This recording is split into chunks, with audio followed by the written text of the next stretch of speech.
F'konferenza li għalqet is-16 jum ta' attiviżmu kontra l-vjolenza domestika ġew diskussa l-effetti tal-vjolenza domestika fuq it-tfal. Fost studju li wara kif it-trawma tal-vjolenza domestika tibqa' tkiett it-tfal tul ħajjithom u tista' tkun il-bidu ta' ċirku vizzjuż li għaddi minn ġenerazzjoni għall-oħra.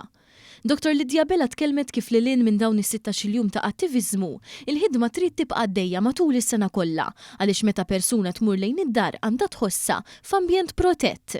Luq ta' kampanja b'saħħitha ħafna fejn fiha iffukajna kemm fuq it-tfal li sfortunatament huma vittmi wkoll indirettament għaliex jiġdu u jaraw dak kollu li jkun għaddej qudiemhom u jħalli effett negattiv u impatt negattiv fuq il-ħajja tagħhom.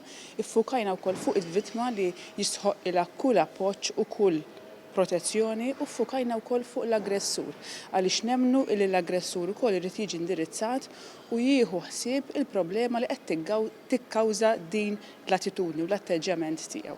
Is-Segretarju Parlamentari għall-Ugwaljanza u r-Riformi Rebecca Buttigieg sostniet li minkejja l-kumplessitajiet legali biex it-tfal jinfirdu mill-ġenituri meta jkun hemm relazzjonijiet abużivi u fl-interess tagħhom li jitbedu minn kull episodju ta' vjolenza. Ir-referita r-riċerka li saret fost adulti li fit-tfulithom esperjenzaw il-vjolenza domestika li wera li aktar minn 12% minnhom sofrew abbużi varji.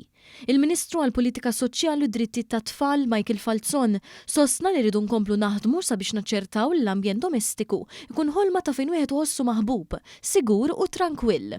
Il-Kummissarju dwar il-vjolenza għabbażi tal-ġeneru u l-vjolenza domestika, Samantha Baġġ Kazan, qalet li f'dawn is-16 jum tħabbru ħemel ta' miżuri li jgħinu lil dawk kollha li għaddejjin minn sitwazzjonijiet diffiċli. L-għarfien u l-messaġġ tagħna huwa wieħed konsistenti.